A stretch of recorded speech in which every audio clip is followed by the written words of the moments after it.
Muy buenas noches, bienvenidos a una emisión más de A Fondo, espacio de análisis periodístico donde abordamos pues, con los temas relevantes con aquellos que son expertos en la materia. En esta ocasión en particular, es para mí un placer tener al magistrado Pablo González. ¿De qué sala es? Séptima Sala Penal. Séptima Sala Penal. Así es. Porque vamos a tratar un tema que yo estoy seguro requerimos información, que se nos expliquen cuáles son los alcances. Me refiero a la reforma constitucional y a la reforma de la ley orgánica del Poder Judicial que se realizó la semana pasada. La del Poder Judicial fue el miércoles pasado. Para ver qué alcances tiene esta reforma. Yo empezaría con esto. Sí, muchas gracias por la invitación, muchas gracias, como siempre, por esa hospitalidad. Yo diría que la reforma tiene tres ejes fundamentales que son de largo aliento y que tienen consecuencias prácticas que sin duda van a ser positivas en el, pues yo no ya ni siquiera en el mediano, en el corto plazo.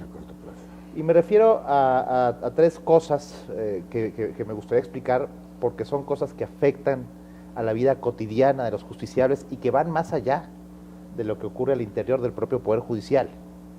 Una de ellas es la incorporación de los servicios previos al juicio, al Poder Judicial, bajo un instituto que lleva ese nombre, el de servicios previos al juicio, y que es fundamental. Me gustaría que a lo largo de esta noche pudiéramos hablar un poco más de eso. Claro. La segunda es que con la incorporación de los servicios previos al juicio se consolida algo que ya está andando, pero que también es de fundamental importancia, que es el tema de los tribunales de tratamiento de adicciones. Porque estos tribunales van funcionando bajo la cobertura de una figura que se llama suspensión del proceso prueba, y en esta figura se imponen condiciones, en concreto en los tribunales de tratamiento de adicciones se impone como condición la obligación de recibir tratamientos de deshabituación, y esto funciona naturalmente bajo el paraguas de la supervisión del propio Instituto de Servicios Previos al Juicio. Y la tercera cuestión es que la reforma plantea un nuevo marco para la gestión administrativa del tribunal en general y también, diría yo, para la gestión judicial en particular, es decir, para los servicios de soporte a las tareas que hacemos quienes juzgamos, ¿no? Y que es también fundamental. El tema de la gestión ha sido muchas veces relegado, muchas veces olvidado. Son pocos los poderes judiciales del mundo que se han puesto a pensar en estas cosas, aunque ahora cada vez más se plantea esto, porque tiene que ver en el fondo con la eficiencia de los recursos y consecuentemente con el impacto del propio sistema judicial como parte de un sistema más amplio, que es el sistema de justicia y el sistema penal. Me interesa mucho, antes de entrar en cada uno de estos ejes que se mencionaron, que me parecen muy trascendentes. En su informe último de gobierno, el gobernador señaló que el 2015 lo definió como el año de la justicia. Y él centró su atención pública, y lo entiendo porque en el ámbito de que, bueno, se extiende la oralidad, es correcto, ¿verdad?, de los juicios orales a otros ámbitos del derecho, pues ya es el civil, ya es el familiar, por supuesto, otros que más allá del penal, que es así donde ha estado el eje. A mí me parece que esto es muy relevante, efectivamente.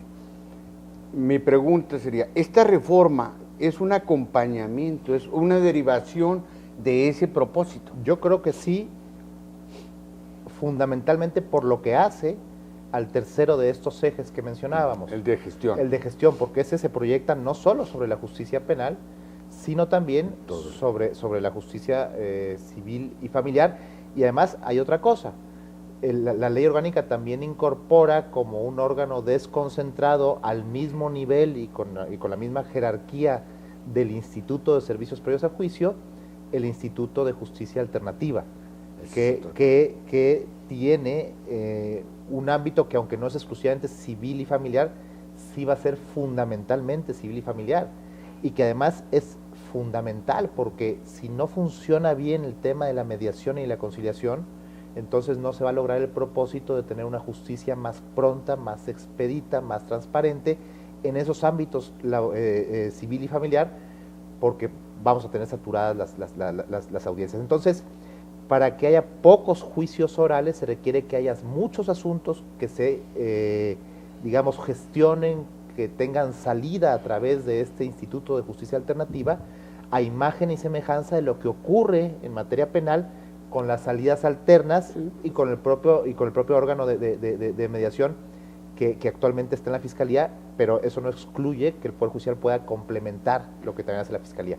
Pero debo decir que como en materia civil y familiar no tenemos esas salidas naturales en el propio diseño procesal, aunque el código por supuesto que lo admite, entonces esta es la respuesta del Poder Judicial a través de este instituto para lograr que el proceso oral funcione adecuadamente en materia civil y familiar. Y si me permite, yo quisiera hacer énfasis ante nuestro auditorio, nuestra audiencia, porque la justicia tiene esas dos caras.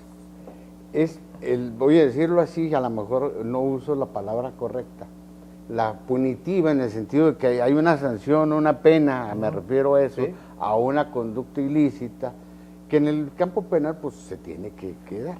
Pero en delitos de índole menor, imprudenciales, etcétera, pueden darse salidas alternas que no sean necesariamente la Esto llevado al ámbito laboral, al ámbito civil, y a otros ámbitos, donde toda convivencia genera diferencias y genera conflictos, pero no necesariamente pueden o deben, y sería incorrecto tipificarlas como conflictos de naturaleza delictiva o cosas de estas, pueden llegar a conciliarse. Por supuesto. Entonces va a tener más peso esta justicia que se llama restaurativa o esta justicia alternativa, ¿no? Sí, por supuesto.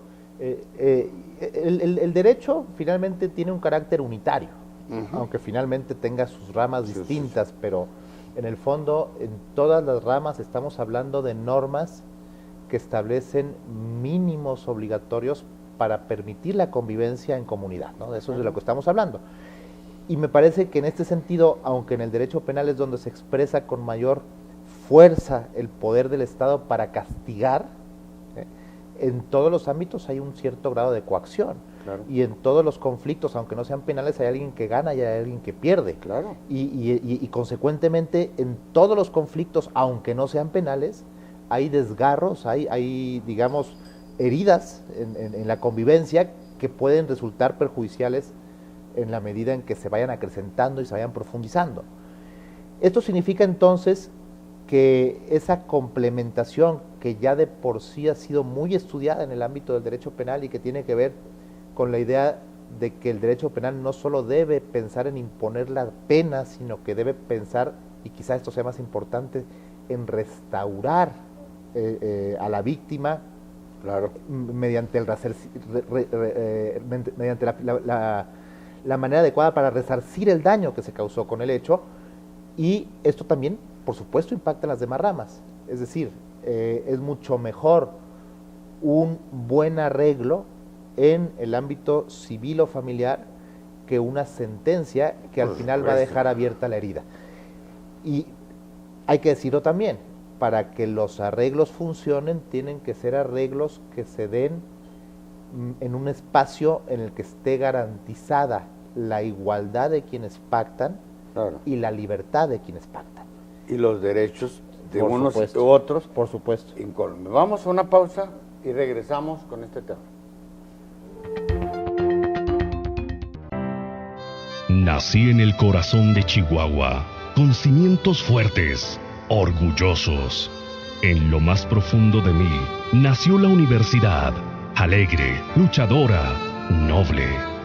En mi interior he escuchado arengas, discursos revolucionarios, cuna del pensamiento universitario. Por mis ventanas escucho a mi ciudad, observando el devenir de Chihuahua y con él el de mi universidad. Aquí se escribe su historia, se transforma y se nutre de quienes han dirigido sus destinos desde su origen. Con amor florece en mí la cultura y el arte, el pensamiento y la voz de quienes con orgullo le dan sentido a mi existencia. Los universitarios. Orgullo de ser Watch.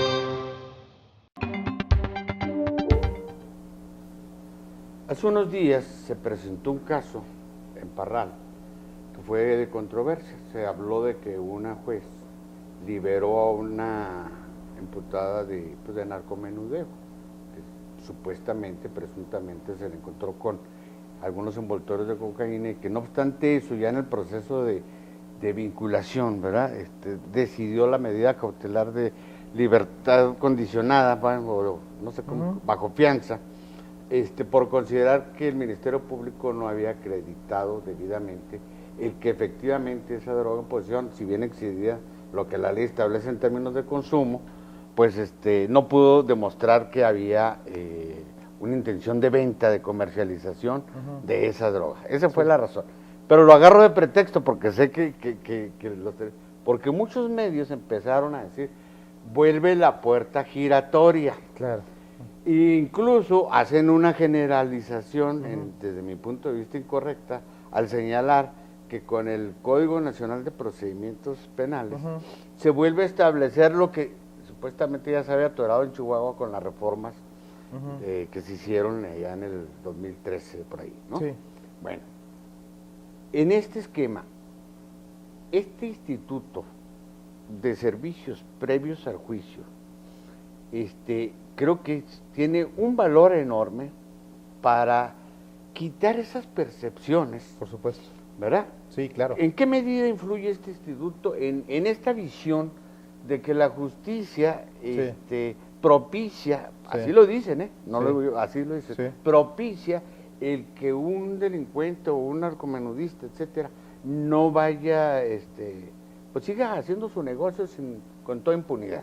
Sí, de acuerdo. A ver, el fenómeno o la etiqueta de la puerta giratoria, que además no es una forma de expresión exclusiva de Chihuahua, en Chile se usa también, y es un fenómeno que ha acompañado naturalmente a los procesos de reforma, y digo naturalmente no porque necesariamente tengamos que vivir con eso, sino porque es una consecuencia lógica de procesos que lo que hacen es abrir las ventanas, abrir la puerta y hacer una justicia transparente y pública en la que todo el mundo se entera de lo que ocurre. Antes también había puerta giratoria. No más que no se veía. Nada más que no se veía. Estaba abajo, encerrada en el cubículo del juez y en el expediente al que solo las partes tenían acceso. Pero el caso típico, por ejemplo, de los ladrones habituales, que es de los casos más emblemáticos que entran y salen y que son usuarios frecuentes del sistema, esos estaban antes y están ahora, nomás que antes no se veían y ahora sí se ven. Y si ahora sí se ven es porque hay publicidad y es porque hay transparencia. Claro, eso por supuesto es un valor. Ahora, esto no significa que esté bien. El problema es que la información no fluía correctamente, no fluía adecuadamente.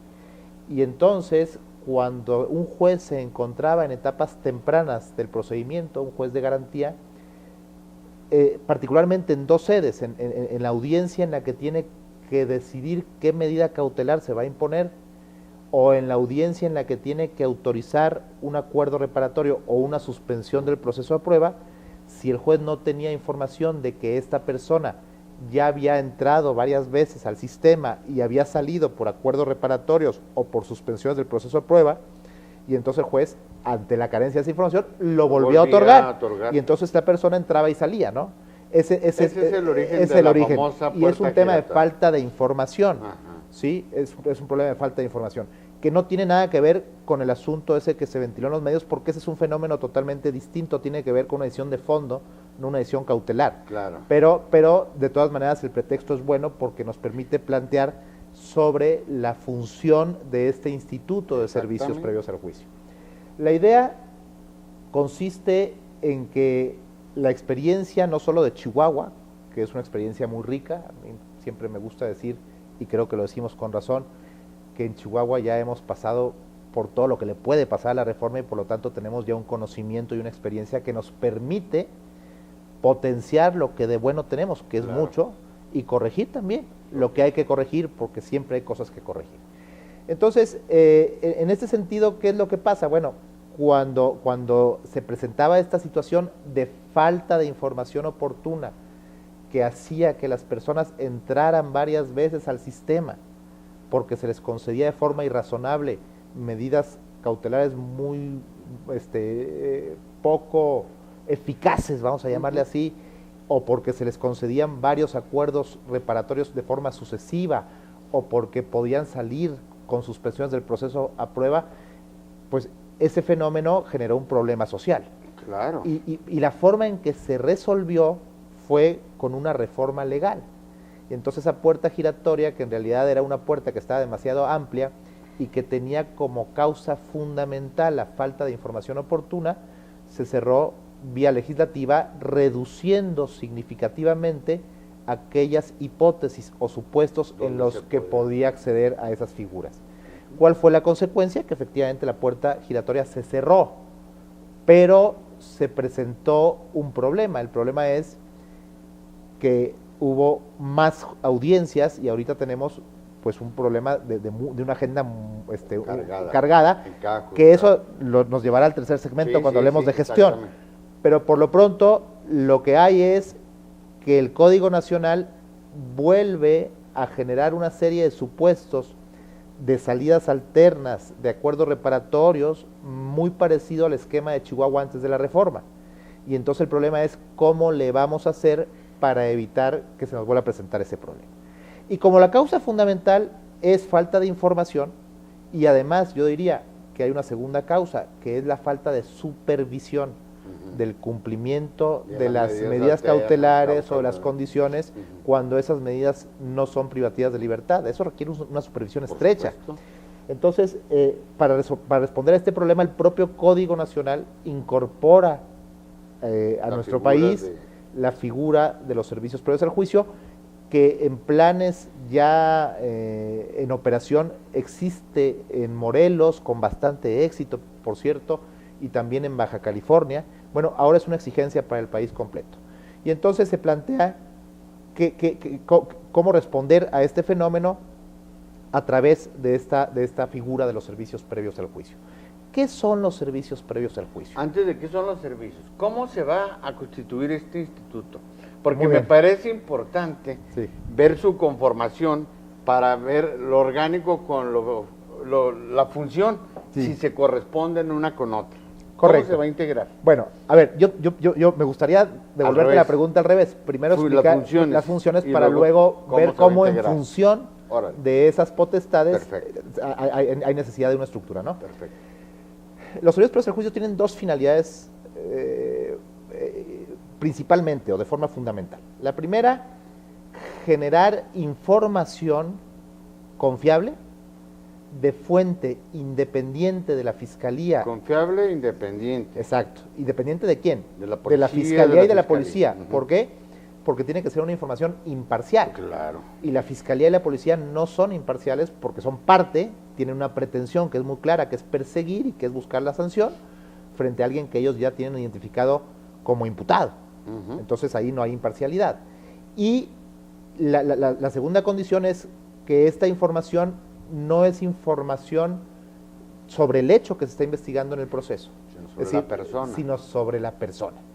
Y se busca encontrar qué nivel de riesgo representa esta persona para los únicos fines que justifican la restricción de derechos cuando todavía no hay una sentencia firme.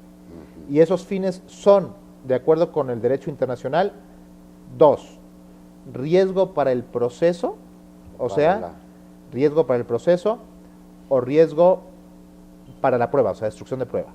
Las legislaciones nacionales de varios países de América Latina y de Estados Unidos, que es de donde viene esta figura, aunque también ya está en otros países, agregan riesgo para la víctima o riesgo para la sociedad, es decir, posibilidad de reincidencia. ¿Sí?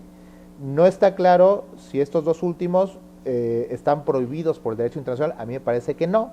Lo que el derecho internacional ha dicho es estas dos primeras son legítimas. Los dos primeros. Sí. Pero las otras están también ahí y hasta ahora no han sido cuestionadas. Lo cierto es que estas cuatro cosas, el nivel de riesgo para el proceso, es decir, ¿qué riesgo tengo yo de que esta persona, si está en libertad, se fugue, no venga? ¿Sí? Riesgo para la prueba, ¿qué riesgo tengo yo de que destruya evidencia y por lo tanto que eso me impida juzgarla y castigarla en caso de que sea responsable? Tercero, ¿qué riesgo sufre la víctima? Es decir, la víctima puede ser revictimizada. Claro, sí. Si esta- la puede ir a hostigar, Exacto. la puede ir a presionar. O a matar en el peor de los insisto, casos. o hasta Sí, matar, exacto. efectivamente. Así es. Y la cuarta, ¿qué riesgo representa la sociedad? Es decir, ¿qué riesgo tengo yo de que esta persona, antes de que sea juzgada por este hecho, ya esté cometiendo otro? ¿Sí? O sea, Exactamente. la reincidencia. ¿Sí? Así es. Que no es una reincidencia en términos formalmente estrictos porque todavía no hay sentencia, pero Pero digamos... una consistencia, el al menos en el su reciclado. conducta. Vamos a una pausa y regresamos con este tema para desmenuzar cada uno de estos funciones, objetivos, porque me parece que son muy saludables, no solo para el proceso en sí, cualquier proceso, causa penal, sino incluso para los judiciales, para todos. Regresamos.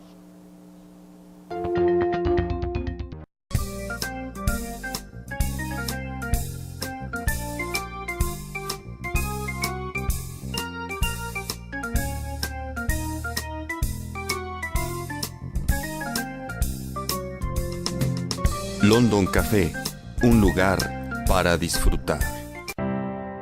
Nací en el corazón de Chihuahua, con cimientos fuertes, orgullosos. En lo más profundo de mí nació la universidad, alegre, luchadora, noble. En mi interior he escuchado arengas, discursos revolucionarios, cuna del pensamiento universitario. Por mis ventanas escucho a mi ciudad, observando el devenir de Chihuahua y con él el de mi universidad. Aquí se escribe su historia, se transforma y se nutre de quienes han dirigido sus destinos desde su origen. Con amor florece en mí la cultura y el arte, el pensamiento y la voz de quienes con orgullo le dan sentido a mi existencia. Los universitarios. Orgullo de ser Watch.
Así a manera de síntesis, ya nos explicó el magistrado cómo la falta de información, de transparencia, generó una percepción equivocada de estas salidas.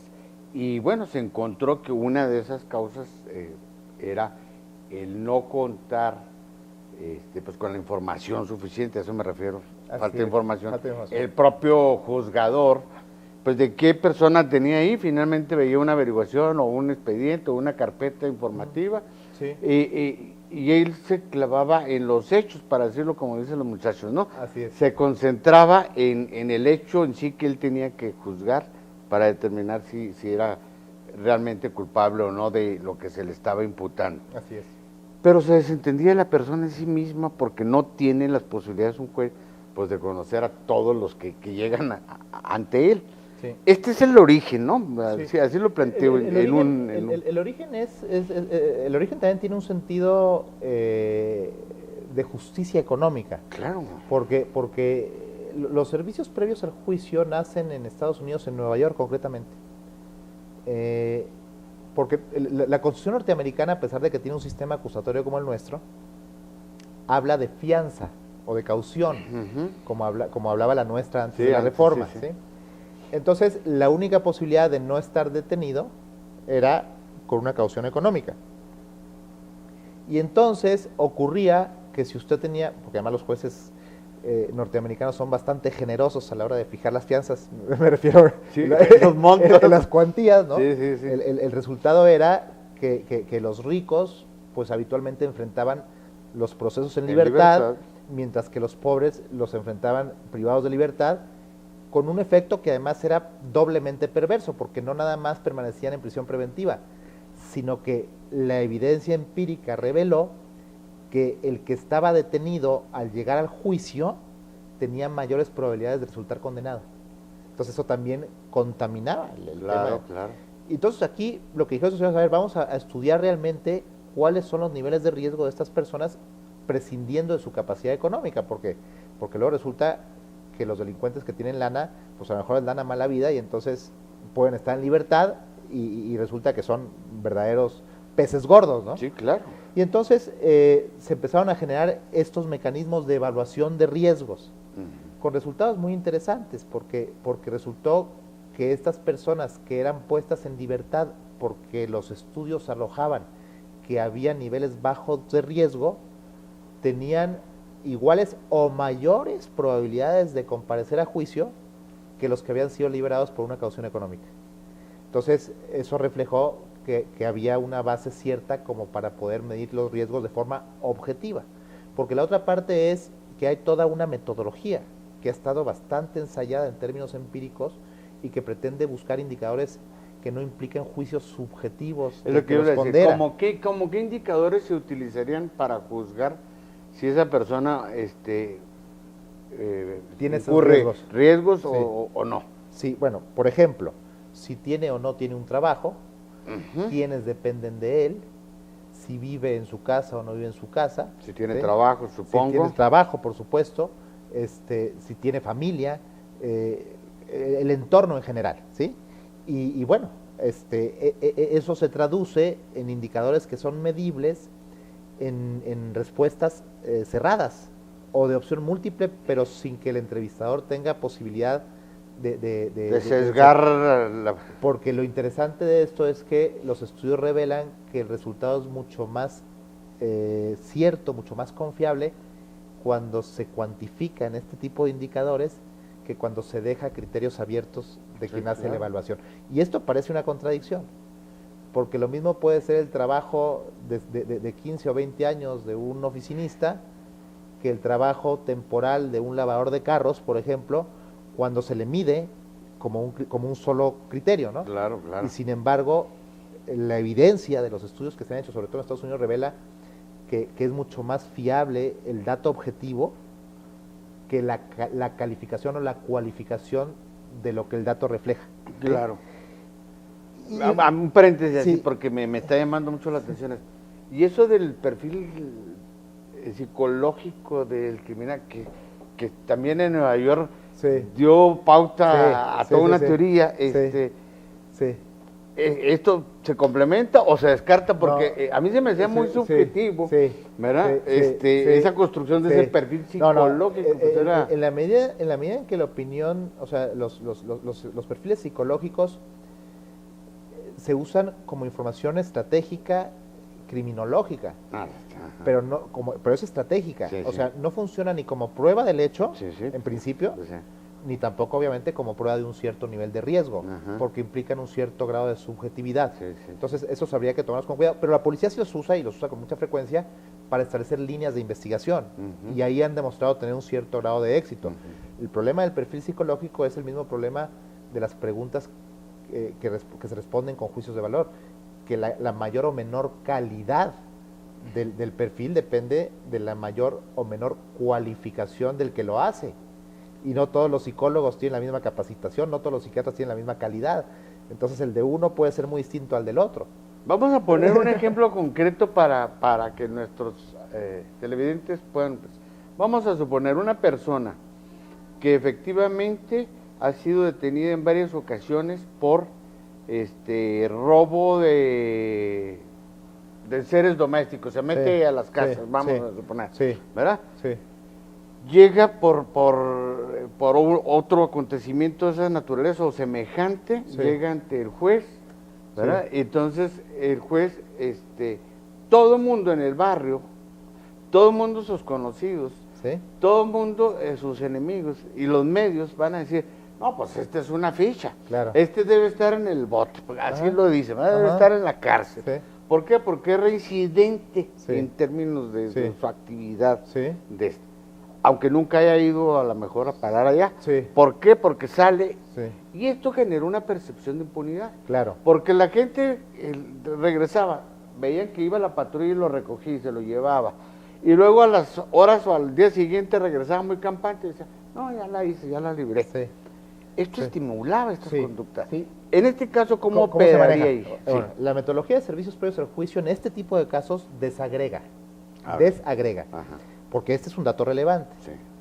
El comportamiento de la persona frente a ingresos anteriores al sistema, Ajá. aunque no hayan terminado en sentencia condenatoria. Ok. ¿Sí? Sí, O sea, sí. ingresos al sistema. Entonces, lo primero que desagrega la metodología es si los ingresos anteriores son por delitos de la misma naturaleza. ¿Sí? Eso Sí, es lo primero, sí, porque sí. si son los mismos delitos, ahí hay un foco rojo. Ok. ¿Sí? Este señor es un ladrón habitual. Sí, sí, ¿Sí? sí, sí, sí, sí. Pero puede ser que su ingreso anterior, aunque sea muy reciente, sea por un hecho de tránsito, Esa es que no otra tiene cosa. nada que ver con su- que ahora, y entonces ahí, aunque estén muy juntos los dos ingresos, ya no son significativos en términos de riesgo. Ujú. Y luego, la segunda cuestión que es que la metodología de servicios previos al juicio toma muy en cuenta es cuál fue el comportamiento de la persona frente a las consecuencias jurídicas que se generaron en sus anteriores ingresos. Si fue acuerdo reparatorio, hay que ver si pagó, si cumplió. Si fue suspensión del proceso de prueba, hay que ver si cumplió. Claro. Y cuando cumplieron puntualmente y comparecieron a las audiencias y pagaron el daño, etcétera, etcétera, y aunque tengan otros ingresos por delitos distintos, ahí el nivel de riesgo es bajo. Ahora, puede ser que aunque los delitos sean menos graves, aparentemente, pero son de la misma naturaleza y además están vinculados a una historia de incumplimientos, ahí está la puerta giratoria. Ahí es donde está la puerta giratoria. Porque quiere decir que el sistema no ha sabido responder para garantizar que estas figuras, las salidas alternas y la posibilidad de enfrentar el proceso en libertad, que es una consecuencia de la presunción de inocencia, sean usadas sin el riesgo de que se conviertan en fábricas en serie de hechos delictuosos, porque aquí lo que trata es de lo contrario. O sea, ¿cuál es la lógica de un acuerdo reparatorio? ¿Cuál es la lógica de una suspensión del proceso a prueba? Para el público que no entiende esto segundo, se trata de que sin que haya un acuerdo, el juez le permite al imputado, sin llegar a sentencia, imponer que cumpla con una serie de condiciones parecidas a las que esta persona tendría si llegara a sentencia. ¿Por qué razones? Pues porque es la primera vez que es procesado por un delito y porque por su entorno, su perfil, etcétera, uno puede hacer una prognosis, un pronóstico de que esta persona no va a volver a delinquir, ¿sí? Entonces, ¿para qué llegamos a sentencias si de todas maneras en sentencias le va a otorgar la condena condicional y los efectos prácticos van a ser los mismos, ¿no? Entonces, esta es la lógica de la suspensión. Si el sistema no logra garantizar con estudios adecuados de niveles de riesgo que efectivamente la figura se use para quienes de veras no van a volver a delinquir, pues entonces no sirve de nada. Vamos a una pausa y regresamos con dos temas, se lo adelanto. Explicar más esto de la suspensión de prueba. Y la otra, que hay mucha confusión. Cuando se dicta pues que el proceso sigue estando el imputado en libertad, no implica que se le esté exonerando. Por supuesto que no. Que no implica que Sí. ya se le haya declarado Así inocente, porque hay mucha confusión. Así es. Regresamos con esos dos temas.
detenido en este primer eje porque a mí me parece que es en verdad trascendente y es necesario que lo entendamos, y qué mejor aprovechar la presencia del magistrado para que nos explique a detalle y después no andemos diciendo no sabíamos, ¿verdad? Así es.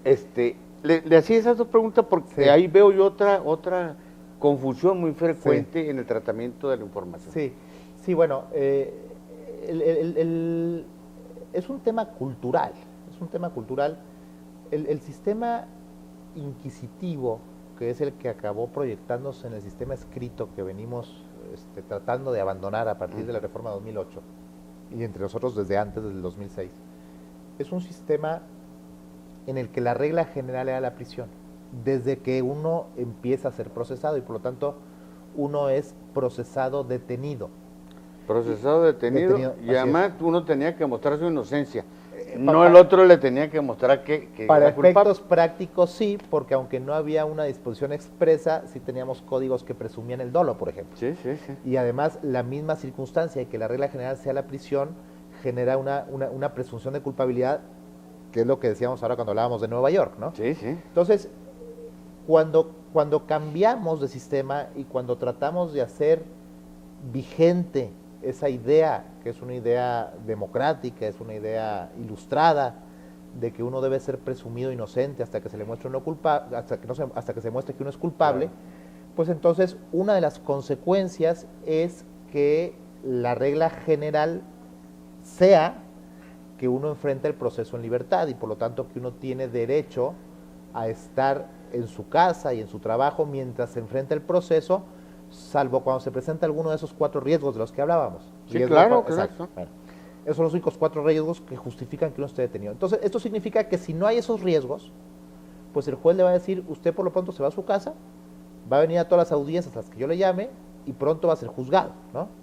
Pero cuando la persona llega a su casa, como culturalmente tenemos esa idea de que libertad es sinónimo de absolución, pues todos decimos, e incluso a veces los medios de comunicación también lo dicen, pues el señor fue liberado. Fue liberado. Y así lo y dije. decimos liberado como sinónimo de absuelto, De absuelto, exacto. cuando no es lo mismo, el señor todavía tiene que enfrentar un proceso. Ahora, me gustaría regresar al tema de servicios previos para cerrarlo Sí, un poco, sí. contestar a tu pregunta. Con todas estas características, una vez que el Instituto de Servicios Previos al Juicio se ubica en el ámbito del Estado, pues lo ideal es que esté en un lugar en el que se pueda garantizar esa imparcialidad. Y de la trilogía procesal, Fiscalía, Defensoría y Poder Judicial, el que tiene imparcialidad es el propio tribunal por su función. Claro. Pero además de eso, la ley orgánica nueva prevé que será un órgano desconcentrado con autonomía funcional. Entonces, eso lo va a poner en igualdad de circunstancias que la Defensoría. Y me parece que, digamos, las condiciones están dadas para que esto funcione bien. Es bien importante garantizar los principios que rigen la metodología de servicios previos al juicio, porque en esa garantía está también la garantía de su fiabilidad. Porque de servicios previos al juicio confiables depende el pellejo de todos los que estamos en el sistema. Pues claro. Si ellos se equivocan, nos equivocamos todos. Todos, sí. Entonces es bien importante que puedan hacer su trabajo bien para que los resultados sean correctos. ¿Y cómo se integraría por cuántas gentes ese instituto? Bueno, la ¿Y ley- cuál sería el perfil de Sí, los sí, seleccionados? la ley orgánica prevé que habrá un director y que habrá subdirectores en función de sus necesidades, y que tendrá que haber alguna oficina o alguna representación, cuando menos en cada cabecera De la judicial. zona, ajá, Porque, de distrito. Sí, entonces, pues esa es, digamos, la cabeza de la estructura. Luego, en lo operativo, pues tenemos dos funciones principales. Una es generación de información y otra es supervisión de cumplimiento de medidas no privativas de libertad. En la generación de información, y esto está bien ensayado, en Estados Unidos hay estudios desde hace varias décadas que revelan que la mayor confianza de los servicios previos al juicio lo están haciendo muy bien en Baja California. En Morelos tienen más del 90% de eficiencia en su pronóstico, lo cual es bastante positivo, sobre todo porque además es mucho más barato vigilar Claro. que detener. Entonces, el tema es que para que esto funcione bien, se tiene que generar un entorno de confianza en el que el detenido entrevistado pues tenga confianza, tenga empatía con su entrevistador, para que pueda dar información confiable, porque la primera fuente, que luego tendrá que ser verificada, por supuesto, pero la primera fuente es la del propio detenido. Sí, claro. Y como no es una información que pueda tener efectos procesales para efectos de responsabilidad, tiene que darse en un entorno de confianza. Entonces, en este nivel de obtención de información, lo que se recomienda es que sea gente que con independencia de su profesión tenga buenas capacidades para entrevistar, sean buenos entrevistadores. Eso es lo más importante. Ya en el otro ámbito, en el ámbito de la supervisión, pues ahí es otro rollo, es vigilar. Claro. Entonces ahí pueden ser abogados o pueden ser criminólogos, ¿no? Pero acá, en el tema de las entrevistas, puede ser que por su propia formación el mejor perfil sea el del psicólogo, aunque no exclusivamente. Porque yo recuerdo, no sé, esto es allá por 2008, si mal no recuerdo, cuando estaba este asunto, se proponía algo similar, que era un consejo ciudadano, Ajá. que de alguna manera hiciera este servicio previo supuesto. del juicio, Sí. para que pudiese tener pues información del entorno del imputado, Sí. y si valía la pena o no darle Sí. esas medidas alternas, Sí. o en fin, Sí. todo lo que ya nos explicó. Pero se consideraba eso, que no fuera la policía, efectivamente, Sí. para que no estuviera sesgada la información, Sí. y que fuera con gente de alguna manera, pues con algún prestigio profesional y prestigio moral, de tal Sí. manera que fuera una especie de consejo ciudadano confiable. Sí, sí, sí. Es un esquema que ha funcionado muy bien en algunos lugares de Estados Unidos. Ajá. En algunos lugares de Estados Unidos tienen los servicios previos al juicio en órganos ciudadanos, en consejos ciudadanos. Consejo ciudadano. A mí en lo personal es una figura que me parece que tiene más virtudes que defectos. Y aquí en un primer momento, la vez pasada que estuvimos aquí, Sí, platicamos pues por eso de me esta extrañó a opción. mí lo del instituto Sí, y sí, así sí. en esos ¿Y términos. cuál fue la razón por la que no se pudo, a pesar de que había en principio pues un entorno en el que se veían muchas ventajas de esa opción?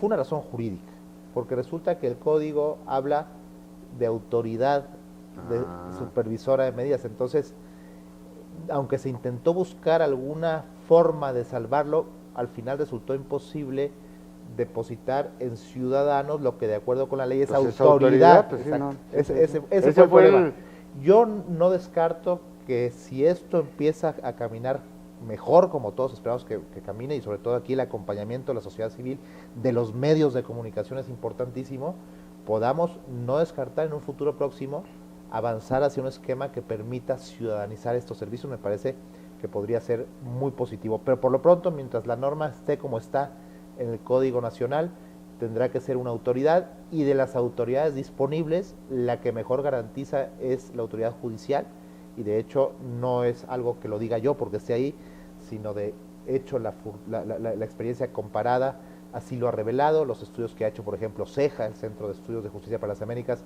son estudios que recomiendan que sea en el esquema del Poder Judicial cuando se tiene que ubicar al instituto en el ámbito de alguno de los De poderes. alguno de los poderes. Sí, Así no, es. yo creo que es lo mejor en ese contexto. Sí. Pero los consejos ciudadanos, yo lo pensaba en función no solo de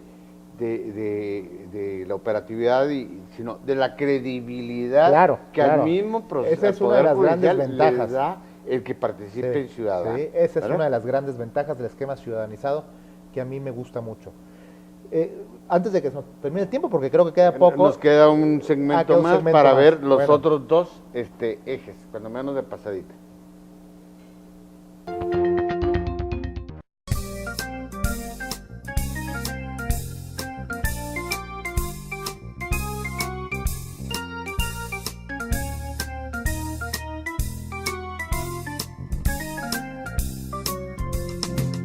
London Café, un lugar para disfrutar. Le agradezco a usted que nos haya seguido en esta interesantísima conversación, que estoy seguro le ha aportado información valiosa. Va a haber que seguir procesándola, va a haber que seguir abordándola ya en referencia a su práctica concreta, y vamos entonces a evaluarla en función ya de su práctica. Pero me decía que quedan otros dos ejes que les parecían importantes. Nos quedan este segmento de referencia y Sí. vamos Sí. a abordarlos. El otro tema que es un programa que ya está en funcionamiento hace algunos meses, el Pleno del Tribunal aprobó para Chihuahua esta metodología, porque en realidad estamos hablando de una metodología que se llama Tribunal de Tratamiento de Adicciones. Es un esquema que también viene en su origen de los Estados Unidos, pero que ha estado ya siendo replicado con mucho éxito. Aunque allá le llaman Tribunal de Drogas, ¿no? Sí, ¿verdad? Sí, sí. Así. Y aquí le llamamos Tribunal de Tratamiento de Adicciones, TTA, ¿no? Aquí la experiencia más antigua es la de Nuevo León. Empezó con un programa piloto, ahora ya hay un compromiso del gobierno federal de enfatizar esto, y Chihuahua respondió a esta iniciativa, pues como lo hizo con la reforma penal, con mucho empuje, con mucha voluntad, y de hecho está planteando ser el primer estado que lo tenga en cobertura estatal. Entonces eso también una vez más nos pondrá adelante en el camino cuando se trata de buscar nuevos horizontes en lo que tiene que ver con una mejor justicia, que es lo que todos queremos, ¿no?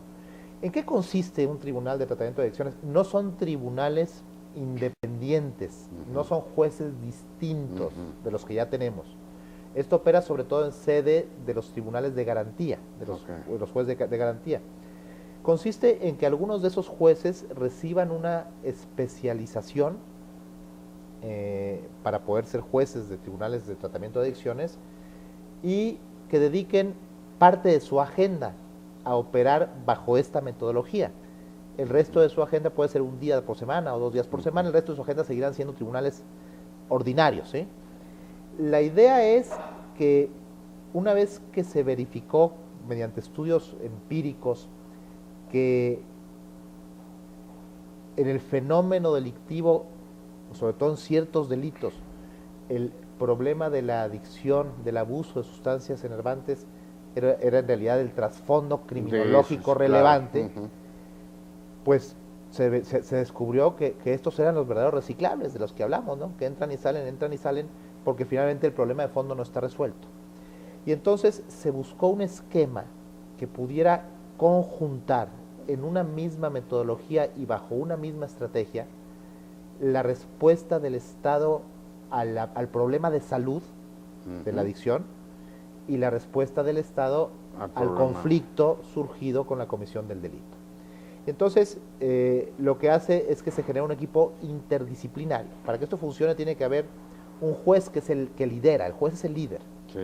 Y luego hay fiscales y defensores que están especializados y metidos en esta misma dinámica, y luego están las instituciones de salud que dan la respuesta al tratamiento de las adicciones, y luego está el acompañamiento de la propia sociedad civil y de los medios de comunicación, que es bien importante.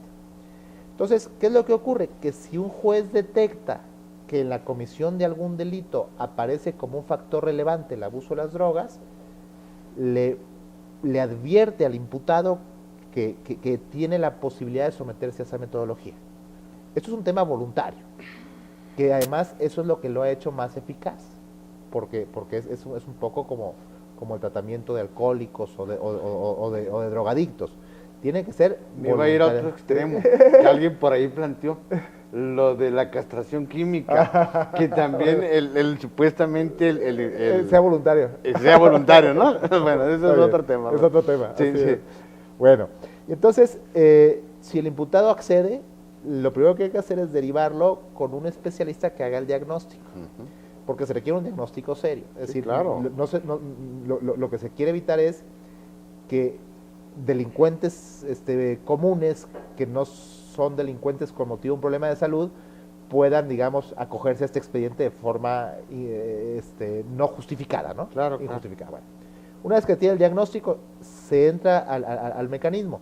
La cobertura legal del mecanismo es la suspensión del proceso de prueba, que incluye como condición el someterse al tratamiento de deshabituación que corresponde. Y entonces el equipo toma al imputado y lo acompaña durante el tiempo que dure el tratamiento. Tendrá que ir a las sesiones, tendrá que someterse a exámenes químico-biológicos, toxicológicos, sorpresas o antidoping, ¿sí? Claro. Y en las primeras semanas es bien importante que las audiencias sean frecuentes. Ya después, conforme vaya cumpliendo, se pueden ir distanciando las audiencias. Y en esas audiencias son como si fueran terapias de grupo, pero el juez sigue siendo juez. Claro. Y el fiscal sigue siendo fiscal y el Claro. defensor sigue siendo defensor. Y además se recomienda que en una misma mañana estén varias audiencias de varias personas que están sometidas a la misma metodología para que todos puedan ver los de los otros, porque eso genera una especie de terapia también de grupo en donde se van reforzando entre ellos mismos para seguir adelante, ¿no? Si cumplen con las condiciones durante el plazo impuesto por el juez, el proceso está muerto y estas personas salen sin antecedente penal. Los estudios empíricos que se han hecho, sobre todo en Estados Unidos otra vez, porque son donde llevan Sí, claro. más, y porque además hacen más estudios que nosotros, demuestran que el nivel de reincidencia de las personas que salen con éxito de estos tribunales de tratamiento es significativamente menor que el de otras personas en igualdad de circunstancias que se van por el proceso normal. Proceso normal y Por el proceso salen normal. de la cárcel y hacen Sí. la misma exactamente. O incluso significativamente menor por aquellas personas que, aunque no se han ido por el proceso normal, entraron a una suspensión del proceso, pero sin la metodología, sin el acompañamiento. Ok, sin el acompañamiento. Simplemente se le obligó a ir a una clínica a deshabituarse, pero no se hizo más que eso, y entonces esta persona sola tenía que cumplir, y bueno, eso tampoco funciona, porque la carga, o sea, el esfuerzo de voluntad que se requiere es Claro. Y eso alto, ¿no? es también muy trascendente porque es abordar en sus múltiples dimensiones el fenómeno delictivo, Así que es. no es nada más Así es. pues una mala intención o alguna enfermedad, no. Puede ser una enfermedad, puede ser un problema de salud, Así es. efectivamente. Así Entonces es. abordarlo en su integralidad, ¿no? Así Esa es la idea. Finalmente, este asunto del nuevo sistema de gestión del Sí, Poder Judicial. bueno, el tema es que la reforma se gestó en un primer momento, en un primer impulso, como una reforma exclusivamente procesal. Ya desde el principio se sabía, por ejemplo, que en el caso chileno sobre todo se había puesto énfasis en que tendría que haber una separación entre funciones administrativas y funciones jurisdiccionales. Pero lo cierto es que en la práctica, en la realidad, a pesar de que Chile era el que iba más avanzado, fue un tema al que no se le prestó la información, no digo la información, la atención necesaria y suficiente a lo largo de esos primeros años de reforma. El problema es que cuando no hay una buena gestión, pues los recursos no se usan coherentemente y entonces se corren riesgos de saturaciones o de cuellos de botella. Y eso no beneficia a nadie, porque se supone que uno de los grandes compromisos de la justicia, según la propia Constitución, es que la justicia sea pronta, ¿no? Claro. Entonces, ahora, la experiencia comparada, sobre todo en el caso de Chile, Chile, por ejemplo, llegó a 2005, su reforma es de 2000, llegó a 2005 con la fiscalía colapsada. Tenía una gran cantidad de expedientes acumulados y no podía desahogarlos. Cambió su metodología de gestión junto con la metodología del Poder Judicial y junto con la metodología de la defensa, y se generaron economías de escala que permitieron hacer un sistema mucho más eficiente. Ya lo entendí. Para decirlo así, se decía, a ver, vamos a administrar este proceso en sus distintas etapas así y es. desde sus distintos Sí. ángulos con una misma metodología, Así es. a efecto de darle fluidez, Así es. hacerlo eficiente desde el punto de Sí. vista económico, menos costoso Así al es. menos. Y más ¿verdad? rápido. Y más rápido para que la justicia sea Así realmente es. pronta y expedita. Así es. ¿Así lo entiendo? Así es, perfectamente entendido. Y además déjeme decirle otra cosa. En México, quienes llevan la delantera son los de Guanajuato. El Poder Judicial de Guanajuato logró diseñar un modelo de simulación para poder prever cuántos jueces, cuántos defensores, cuántos fiscales necesito para atender los asuntos, cuántos espacios físicos, cuántas audiencias, cuántos grabadores, y el sistema se alimenta con más de 5,000 variables. Es un simulador, es un modelo matemático que en los hechos ha demostrado ser muy exacto, muy exacto. El Poder Judicial de Guanajuato generosamente ha transferido ese conocimiento a Chihuahua. Esta administración lo está echando a andar, se está adaptando a las características de Chihuahua. Finalmente en Guanajuato se está usando en un entorno Claro, más pequeño, porque además no ha entrado Claro, León. claro, no han entrado, Y no ha o sea, entrado León. así Entonces, es. pero ya se está trabajando en echarlo a andar, se está trabajando en coordinarlo con Fiscalía. Defensoría regresa al Poder Judicial Así ahora es. con la Afortunadamente. reforma. Eso permite también una mucho mejor coordinación. Pero la idea que subyace a todo esto, y es una idea que no quisiera dejar de lado, es la idea de que la tarea jurisdiccional, aunque sea una tarea altamente especializada, no deja de ser una tarea que debe administrarse. Es decir, Así es. especialización no excluye administración. Una buena. Y los conocimientos de gestión que han sido muy estudiados por todos los que estudian organizaciones, temas de eficiencia, etcétera, también son aplicables a nosotros. Por ejemplo, un tema muy sencillo, economías de escala. ¿Cómo es más eficiente un fiscal? Si se le asignan a usted 15 carpetas de investigación para que las lleve usted desde el principio hasta el final, o si lo especializamos por etapas procesales y usted va a tener un flujo constante, aunque usted no conozca el proceso de entrada-salida. Uno podría pensar de entrada que sería más eficiente que usted se haga cargo de las 15 carpetas del principio al final, porque finalmente Sí, no tiene que volver a estudiar. Pues resulta que no es así. Resulta que la experiencia y las mediciones empíricas revelan que es mucho más eficiente un fiscal que maquila, vamos a decirlo así, por etapas. Pues, sí. Y otra cosa, es importante que ese fiscal no esté siempre ahí, se vaya cambiando, pues también para que no se Claro, aburre, para que no claro. se aburra, ¿no? Magistrado, pues yo le agradezco muchísimo esta conversación. Se nos acabó el tiempo. Afortunadamente Sí. el tiempo es tirano. A usted su atención para que vea que la justicia sí está en movimiento, como digo yo, ¿verdad? Espero que para bien. Y lo espero el próximo sábado en otra emisión más de A Fondo, porque recuerde usted, la verdad nunca es superficial. Gracias.